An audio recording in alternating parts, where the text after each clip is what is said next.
everyone! Kakauwi ko lang galing sa school and today is August 15 which is nag-announce yung aming course professor sa EPP na kami ay gagawa ng food preservation. So, pinapili kami ng iba't ibang klase ng mga pagkain pwedeng i-imbak and ang aking napili is salted egg or sa Tagalog, itlog na maalat. So, ngayon, gagawin ko na siya though August 27 naman ang pasahan, pero dahil sa haba ng process na hihintayin, napag-isipan ko na pagka-uwi ko is gagawin ko na siya. So, I have here chicken egg. So, ang mga gamit ko lang dito siguro ay 5 since ito ay project lang naman and hindi naman kami ganun ka-fan ng itlog na maalat.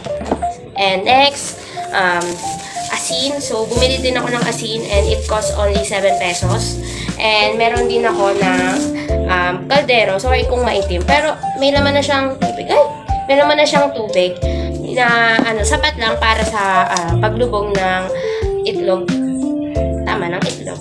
So, kung mapapansin nyo, hindi putik ang gagamitin ko kasi we need to improvise. Improvise. So, since hindi ako makahanap ng putik dito and I do some research naman din na pwede i-improvise yung brine solution bilang pampaalat ng ating itlog. So, let's start.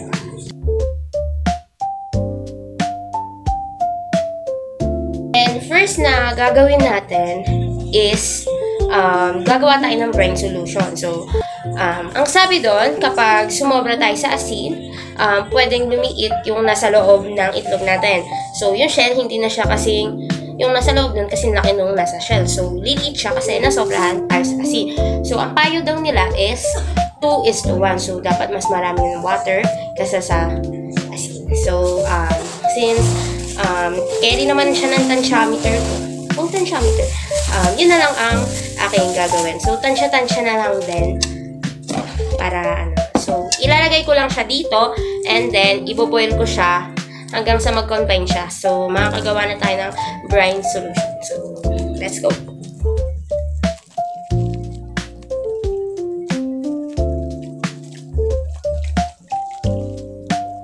So, I think dadagdagan pa.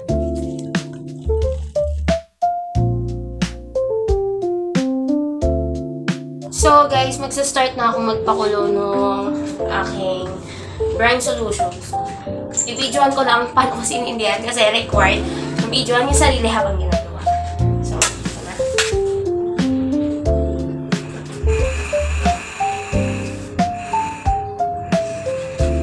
Then, yun na.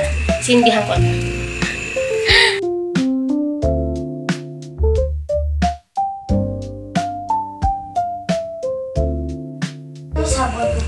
So, ayun guys, feeling ko naman, okay na siya, goods na siya. Eto, take a look. Goods naman na. At ang init na din kasi. So, ayun. Hintayin natin siyang lumamig after siguro mga 5 minutes, ganun, bago natin ilagay yung chicken egg. So, ayun guys, napalamig ko na yung ating brine solution dito sa kalderong to. And dito ko na rin i-contain lahat ng itlog na ating gagawing maalat. So, ayun.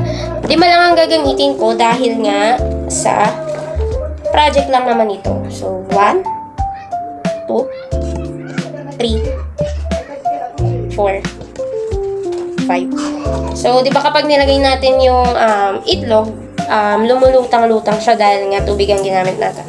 So, naisip ko maglagay ng pampabigat. So, plastic na may tubig lang naman. So, para hindi siya lumulutang-lutang. So, tapos, after nun, maghihintay tayo ng 10 to 12 days. Depende kung kailan ko na kailangan. Pero yun, nagpas 2 weeks, ay, nagpas 7 days naman. Yun. So, guys, umulit ako ng binutasan at binawasan. Kasi, umaapaw at gawa ng mas madami pa yung tubig kanina. So, yun. Nalagay ko na siya. Then, tatakpan ko to at maghihintay tayo ng, yun na, 10 to 12 days. Depende pa rin. So, yun lang. Balikan natin. So, here's the proof that August 15 ngayon. Makikita nyo naman dyan. August 15. So, balikan natin to maybe August 25 or 27. Depende. So, see you guys. Welcome back guys sa ating food preservation documentation, and today is August 25. Exact 10 days since na preserve natin ang ating salted egg. And as of now, nagpapakulo na ako ng tubig para i-boil ang ating mga na-prepare na salted egg. So, ito na yung ating mga binabad sa brine solution ng mga egg.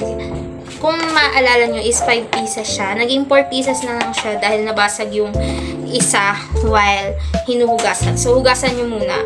And, napansin ko dun sa water is nag-dark siya ng color. Parang dirty water. Pero mas okay na siguro yun kaysa sa mud. Kasi, hindi ko trip ang mud. Kaya siguro hindi kami ganun ka-fan ng itlog maalat. So, samahan nyo ako ilaga ang ating mga itlog. So, ito na yung pinakulo nating tubig. Isasalang natin one by one yung ating mga itlog.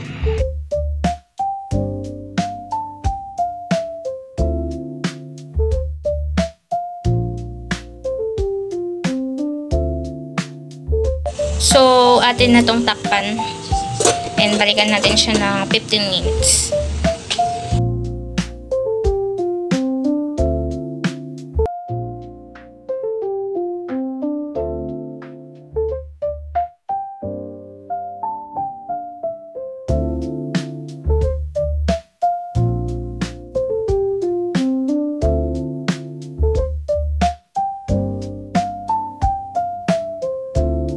So, welcome back ulit. At ito, ang ating mga mainit pa siya pero nagbukas na ako ng isa. And ito siya. Tada. Ayan. So, mas ano pa siya sa personal. Ewan ko lang dito sa camera ang pulo. Ayan. And taste test muna kung maalat. No?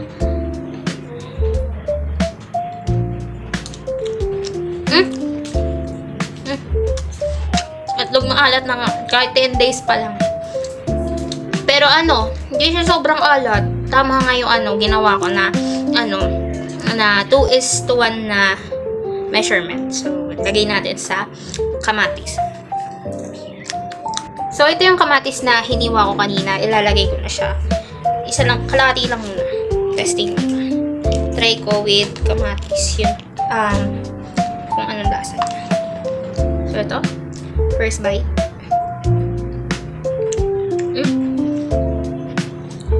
Nga pala guys, 30 minutes ko siya pinakuluan. Hindi pala 15 minutes. Kasi nag-alin lang ako. And tama nga na 30 minutes ko siyang pinakuluan. Pero pwede siyang mas matagal para mas mahaba yung shelf life. Since ngayon, i-consume na namin siya, okay na to.